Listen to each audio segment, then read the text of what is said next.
ایمان لانا۔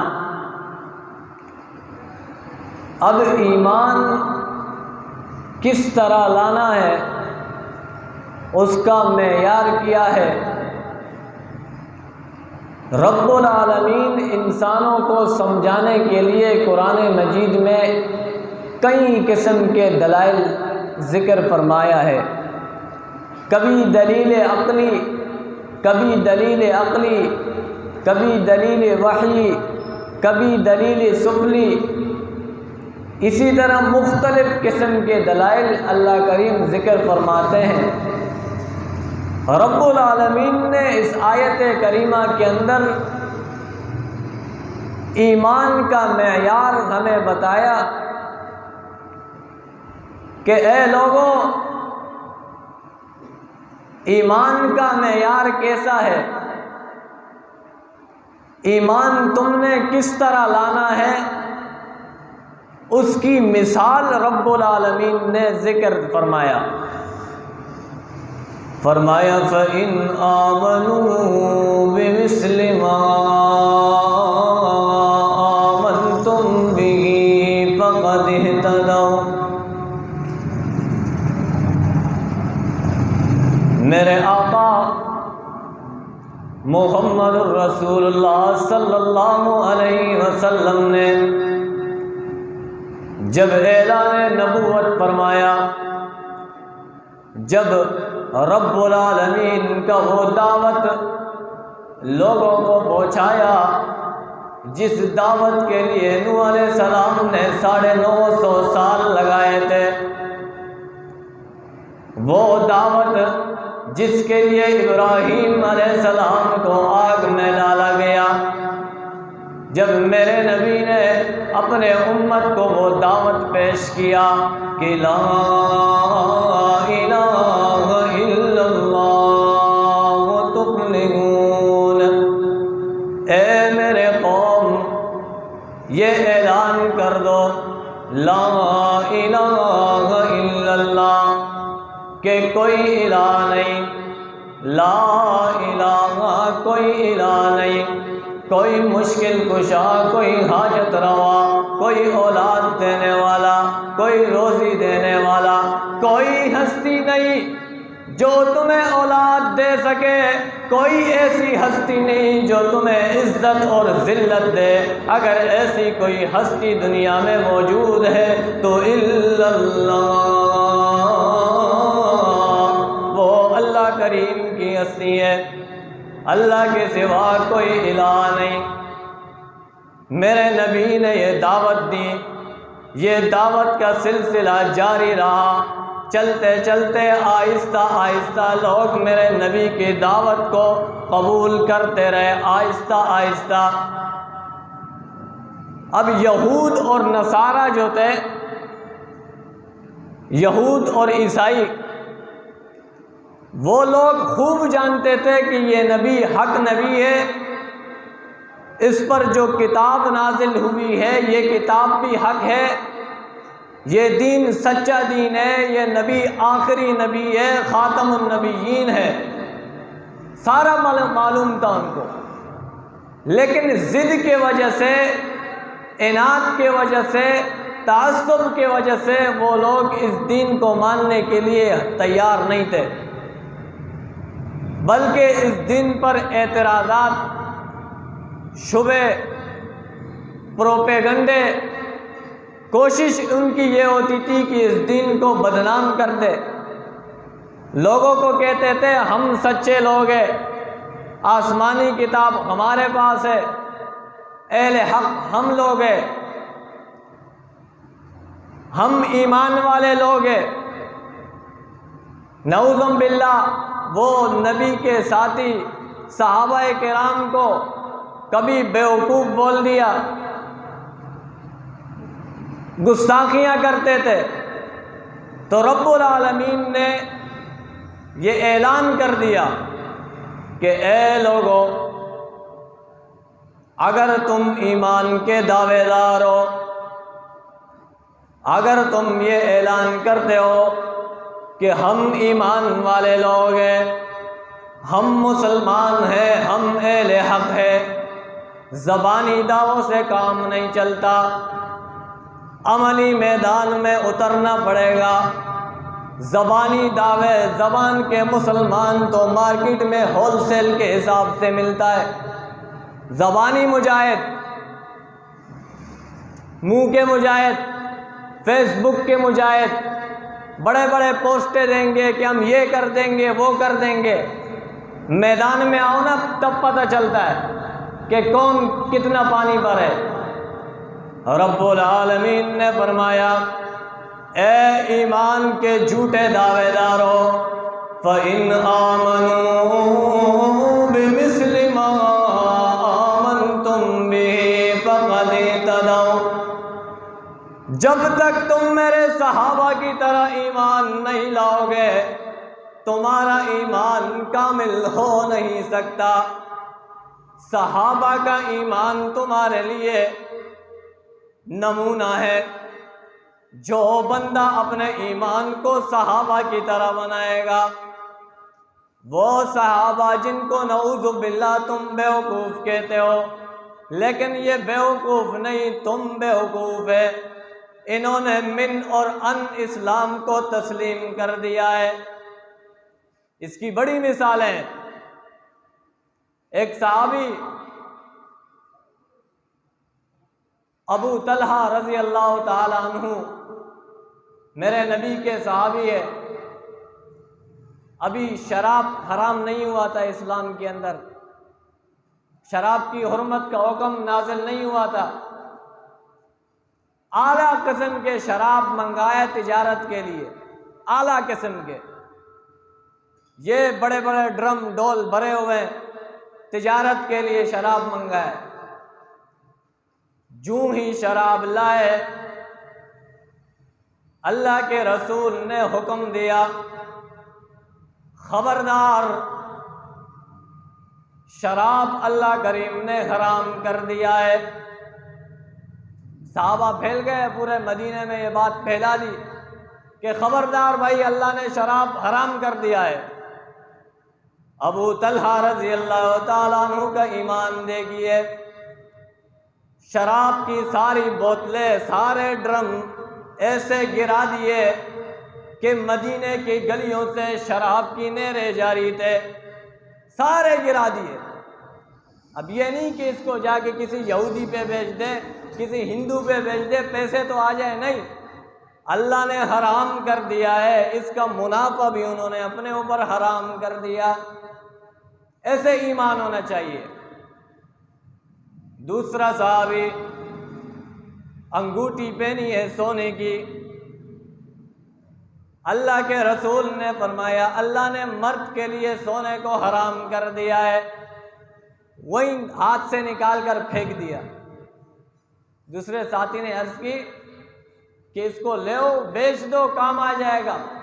کہا نہیں، جب اللہ کے رسول نے اس کو ناپسند کر دیا، مجھے اس کا منافع بھی پسند نہیں ہے۔ وہ ایسے لوگ تھے جو ہی اللہ کا حکم سنا فوری طور پر اس پر عمل کرنے والے بن گئے۔ ایسے نہیں بنے ایمان کا، اس لیے تو اللہ نے ایمان کے لیے ان کو مثال بنایا ہے۔ قیامت تک لوگوں کے لیے صحابہ کرام مثال ہے کہ اے لوگوں، اگر ایمان کے دعوے دار ہو، ایماندار اپنے آپ کو کہتے ہو، تو صحابہ کی طرح ایمان لاؤ۔ زبانی دعووں سے کچھ نہیں ہوتا۔ یہاں بیٹھا ہے، عشق رسول کے نعرے لگ رہے ہیں، جھنڈیاں لگ رہے ہیں، نعرے زور شور سے جاری ہے، نعتیں پڑھا جا رہا ہے، قوالیاں پڑھا جا رہا ہے، نعرے لگ رہے ہیں زور اور شور سے، لیکن زندگی سارا سنت کے خلاف، ہمارا شادی سنت کے خلاف، ہمارا میت غم سنت کے خلاف، ہماری معاشرہ زندگی اللہ کے رسول کی سنتوں کے برعکس، اور نعرے لگا رہے ہیں عشق رسول کے۔ عاشق رسول وہ نہیں ہوتا، عاشق رسول وہ ہے جو رسول کی سنت پر چلے۔ رسول کی پیروی کرے، رسول کے طریقے پر چلے۔ عشق حسین کے نعرے لگ رہے ہیں، ہم حسینی ہیں، ہم حیدری ہیں، حسینی ہیں۔ حسینی ہے تو حسین کے طریقے پہ چل۔ حسین نے اپنا جان اللہ کی دین کے لیے قربان کر دیا۔ حسین نے دین کے نفاذ کے لیے اپنا خون بہا دیا۔ تو بھی غیرت کر، چل میدان میں، اپنا خون بہا، پھر پتہ چلے گا تو حسینی ہے یا نہیں ہے۔ حسینی تو وہ ہے جو حسین کے طریقے پہ چلے نا۔ صرف نعرے لگانے سے، ماتم کرنے سے، اپنے آپ کو بے غیرتوں کی طرف پیٹنے سے کوئی حسینی نہیں بنتا، کوئی حیدری نہیں بنتا۔ حیدری وہ بنتا ہے جو حضرت علی کی مشن پر چلے، حضرت علی والا عقیدہ اپنائے۔ نماز کوئی نہیں پڑھتا، روزے کوئی نہیں ہے، نماز کی پہچان ہی نہیں ہے، قربانی نہیں ہے۔ ہمارا ایک بھائی ہے، وہ ایران میں، عید کا دن ہوتا ہے، کبھی اس کو فون کر کے پوچھتا ہوں بھائی آج تو عید ہے، کوئی قربانی وغیرہ ہے؟ بولا نہیں بھائی یہاں عید کو کوئی جانتا ہی نہیں ہے، عید پہ کوئی ہمیں چھٹی بھی نہیں ملتی، سرکاری گورنمنٹ کی چھٹی عید پر نہیں ملتی ہے، عید کو وہاں کوئی جانتا ہی نہیں کہ عید کیا ہوتا ہے، قربانی کوئی جانتا ہی نہیں ہے، روزے کا کسی کو پتہ ہی نہیں، نماز کبھی غلطی سے پڑھ لی یا نہیں پڑھ لی، بس جی محرم کا دن آ گیا تو یہ پیٹتے ہیں اپنے آپ کو کہ چلو بھائی حق ادا ہو گیا دین اور اسلام کا۔ یوں نہیں ہے، حسین کے طریقے پہ چلنا ہوگا، علی والا عقیدہ اپنانا ہوگا، تب جا کر حسینی حیدری بنیں گے، تب جا کے محمدی بنیں گے کہ محمد صلی اللہ علیہ وسلم کے طریقے پہ چلے۔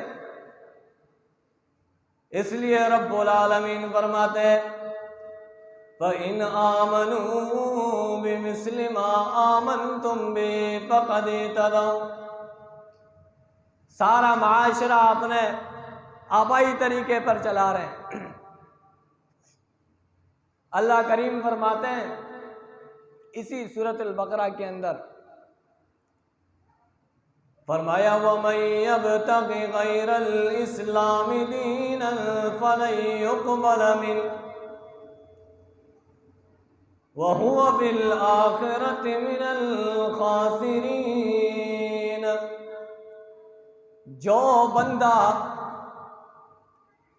اسلام چھوڑ کر کوئی اور راستہ اپناتا ہے،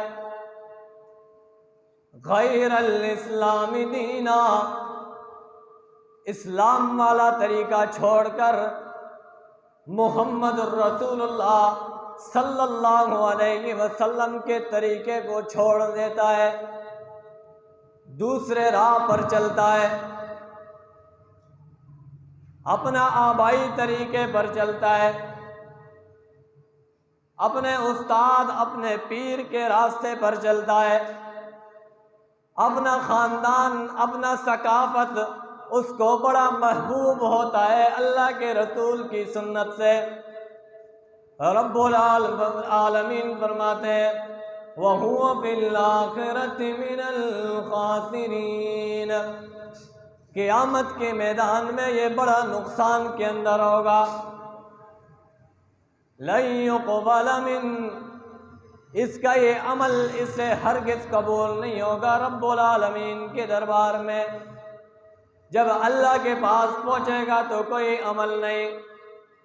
دنیا میں اپنے طریقے ایجاد کیے تھے، اپنا الگ نماز بنایا، اپنا الگ اذان بنا دیا، الگ کلمہ بنا دیا، کلمہ بھی الگ کر دیا، اذان بھی اپنا الگ بنا دیا، نماز بھی اپنا الگ پڑھنے لگ گیا، نماز کا جو طریقہ تھا اس کو بھی الگ کر دیا، مسلمانوں اور اسلام کے طریقے سے ہٹ کر اپنا الگ دین ایجاد کیا۔ رب العالمین فرماتے ہیں قیامت کے میدان جب ہوگا اس کا یہ عمل، اس کی یہ محنت سارا اس کے منہ پر مار دیا جائے گا کہ تو نے نبی کا سنت چھوڑ دیا، تو نے مسلمانوں کا طریقہ چھوڑ دیا، آج کون سا شکل لے کر آ گیا ہے کہ مجھے اپنے آپ کو عشق رسول، عاشق رسول کہتا ہے، اپنے آپ کو حسینی کہتا ہے؟ کون سا شکل لے کر آیا ہے؟ تو نے اسلام کو، تو اسلام کا حلیہ بگاڑ دیا تھا دنیا کے اندر، آج بگاڑا یا نہیں بگاڑا ہے؟ اذان ان کی الگ ہے، نماز الگ ہے، سب کچھ دین کے آپ مطالعہ کرو نا، دین کا کبھی دین اسلام کا بھی مطالعہ کرو اور ان کی شریعت کا بھی مطالعہ کرو، فقہ جعفری کا بھی مطالعہ کرو۔ ہر محاذ پہ ہر جگہ انہوں نے دین اور اسلام کے اندر ڈنڈیاں ماری ہے، ہر جگہ کوشش کیا ہے کہ دین اسلام کا حلیہ بگاڑ دے۔ یہ دراصل یہودیوں کی ایک سازش تھی، یہود یہ انہی کی نسل میں سے۔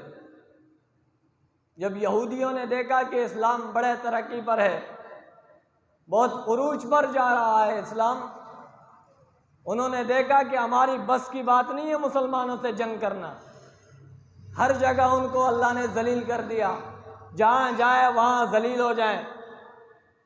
تو انہوں نے بیٹھ کر، یہ یہودی بڑے گندے ذہن کے ہوتے ہیں، بڑے سازشی لوگ ہوتے ہیں، انہوں نے بیٹھ کر یہ سوچا کہ مسلمانوں سے ہم اب ٹھنڈی جنگ لڑیں گے۔